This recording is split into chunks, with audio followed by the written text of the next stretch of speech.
Kamala Harris has finally chosen her vice president, and that is Tim Walz. This guy.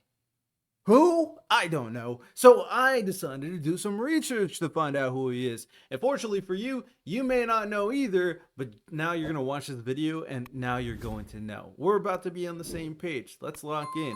So Tim Walz, because I knew nothing about him, it was interesting to see some of the kind of surface level opinions that immediately happened on the platform known as X. It's Twitter. X is a terrible name. The fact that they say that he's even more radical, they're basically saying he's more radical than her. So I really had to figure that out for myself because a lot of the radical left stuff is cringe and I'm not a fan of. So why don't we talk about it? Because in my opinion, after doing my research, I don't know if this is entirely true. So let's start off by talking about who the man is. Tim Walz. Well, as you guys can tell, this man is white. He's a white man. White man. Now, Tim Walz may be a white man, but a lot of y'all, it's okay because there's this black woman right above him. And I'm gonna be honest, even though I really didn't like Kamala a couple years ago, she's growing on me. Maybe it's because I just really dislike Donald Trump, but she is growing on me. We'll see how everything kind of works out. I'm curious to see what her positions are, and I will make a video when that eventually happens. But back to Tim Walz, right? So Tim Walz is a guy who's in his 60s, so he's not old and decrepit like a Joe Biden or even a Donald Trump, both people in their 80s. So he's relatively young if we're talking politics, right? So when it comes down to Tim Walz, not only is he a white man in his 60s, but he has a pretty interesting background, and I feel like a lot of Republicans will at the very least respect, right? So this man used to be in the military. So big applause for our military people out there. He used to be in the military, and he actually was part of the Army National Guard. We ain't disrespecting National Guardsmen out here, especially since he did it for a very long time. He's won awards and medals, and also he got major promotions. So he was one of them ones when it came down to the military, and he helped in a lot of crazy cases from being the National Guards, from floods to big fires, you can name it, of course. So definitely a very credible background when it comes to his understanding of the military, which makes sense that a lot of the stuff that I read is very much for like military and veteran benefits and aid and all that stuff. So shout out Tim Walz for that, of course. Not only that, he is a former teacher as well, a public teacher for I think 20 years. So not only was he in the military, getting his grind, but also he was teaching the next generation as they become parts of society. And he's taught long enough to see like kids grow up to be full-fledged citizens. So again, you got to respect that. Teacher, military, he's lived a very rural lifestyle, and he's a big advocate for farming and agriculture too. So a lot of these things I feel would be very interesting to people that are on their like Republican or at the very least the center right, as someone who really understands or at the very least follows a similar like American patriotic lifestyle that a lot of them would think about. So shout out Tim Walz, of course. But let's talk about some of the things that he advocates for, and let's diagnose whether or not they are radical. And if you think they are radical, well, tell me why. So let's talk about the first thing. First things first, this man is a advocate of recreational marijuana. Marijuana. He's a fan of recreational marijuana. Fortunately, I live in a state which also is recreational marijuana, so don't be mad at me. I'm living my life.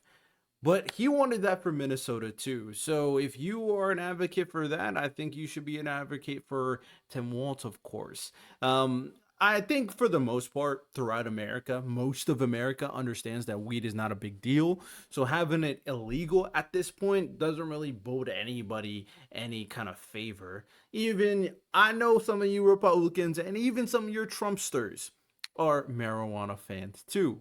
Other than that, of course, some of the things that you guys care about, one of the things, of course, is LGBTQ rights.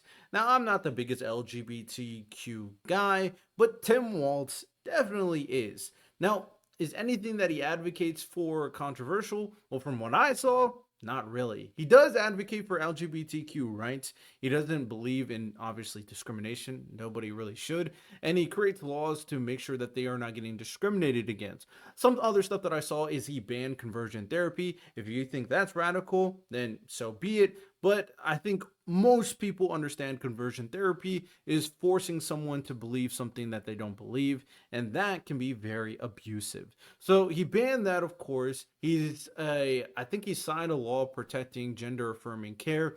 Now, I'm unsure if this is for minors or if this is just for people in general. So you can clear that up in the comment section if you may. And he definitely supports trans rights too. So LGBT is just more supporting LGBT rights, which is a normal Democrat position at this point. I think it would get more radical if it was like surgeries on kids or something, but from what I've seen, he doesn't support that. So disagree with me if you want. Another thing is let's talk about immigration. A lot of us talk about immigration because that is the selling point of Donald Trump's campaign, even though 95% of the stuff he says is outright lies and misleading information. But Tim Walz, from what I gather, is he's a person that doesn't believe that illegal immigrants should come into the country and have open borders and it's okay. All that is a-okay. From what I've seen, he does believe in a stronger border. He believes in more better technology at the border, better patrol soldiers at the border as well, and more qualified and trained versions of patrol border agents, of course. So he wants a strong border. He does advocate for immigration, not illegal immigration. He thinks immigration is good for the country. I agree that immigration is good for the country. And he said that immigration did a lot for the economy of Minnesota, which I would also agree because immigration in general has done a lot of good things for America's economy in general. Illegal immigration, obviously different, but immigration is a net positive in my opinion. So his immigration takes don't seem too radical to me. He seems to advocate for, oh, I forgot in terms of LGBT, he advocates for same-sex marriage rights that they shouldn't be infringed upon. He believes in abortion rights for women. I haven't seen anything for him to say that he supports 9-month pregnancy abortions. I don't believe he does. I don't think anybody does, to be honest. So that doesn't seem too radical. One thing you may want to bring up is in regards to police reform. Now, this has been a talking point for Republicans for a while in regards to Kamala supporting defund the police, and by extension, Tim Walz also funding or supporting defund the police as well.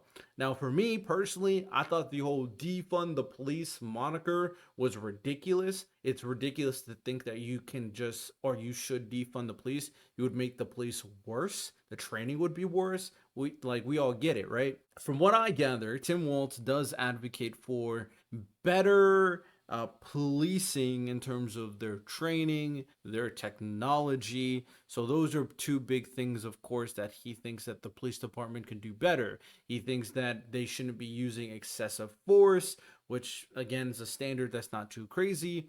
And from what I've seen at the very least from Kamala, and Tim might be in the same camp, is they don't want to defund the police, but they do want to make sure it once they go through certain police departments budget that the budget is being used optimally and it's not being wasted funds. And if it is wasted funds, you would take it away, which is a pretty reasonable situation. And it's not as unhinged as the woke lefties just saying defund the police without really thinking. So I don't know. We'll see. I do want police departments, I would argue, should be more funded. But at the very least, we should all agree a more trained police department with, the proper accountability measures is ultimately a good thing. More so to go over protecting yourself, let's talk about gun rights. This is another big thing for Republicans, of course. A lot of people really advocate for their Second Amendment right. And obviously, that's a pretty long conversation in terms of what it actually means and what it means to create a safer country. From what I gathered, he is a fan of universal background checks and red flag laws, at the very least in Minnesota. So if you disagree with those two things, then fair enough. I wouldn't say they're radical, but I would say that they're definitely more left than center in terms of gun regulation. So he definitely supports that. Universal background checks, I don't think is a bad thing personally. Making sure that the right people get guns, even private sellers, is very important in my opinion. So again, nothing too radical as of yet. He also thinks that teachers shouldn't get merit-based pay, which is something I'm sure the people on the right would agree with, maybe.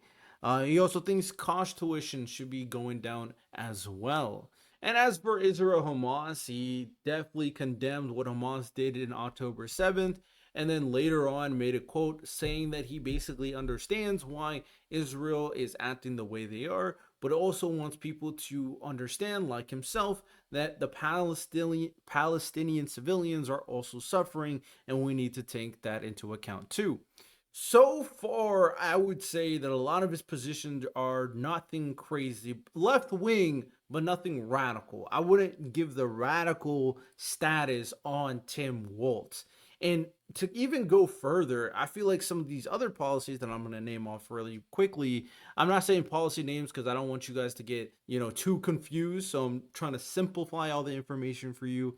Is when it comes down to his economic policy, his policy in regards to businesses, these are things that I feel like pretty not neutral, but pretty understandable. He doesn't think that the government should bail out big corporations and institutions. Back during the recession, he completely disagree with the idea for helping a lot of these businesses and institutions by buying some of the things that would help them get out of their circumstance. So he thinks that the government should definitely be separate. He doesn't think the government should be involved with these big businesses at all. He also advocates for labor rights for, especially farmers, manufacturers, giving them more rights, making sure that they're getting the proper benefits. And when you talk about benefits, probably his biggest thing is everything he did for veterans and their well-being, especially coming from the military. He created camps to do research about like the brain and all that. I'm guessing that is very much in regards to PTSD. He created programs to help people deal with suicide and deal with their trauma. And he expanded so much of the GI Bill and benefits for veterans so they have more resources to use coming out of, the military. So everything that I've seen from Tim Walz seemed to be pretty reasonable. Nothing I've seen is too crazy, in my opinion. Nothing I've seen is too radical. They're definitely left wing, and we can disagree on policy and its impact. But I want to make us to kind of be on the same page. The people calling Tim Walz a radical progressive, I just think they're chatting. They're trying to get their small W's because they know Donald Trump is cooked and JD Vance sucks. So with that said, hope you guys enjoyed the video. You have a good one. Take care and peace.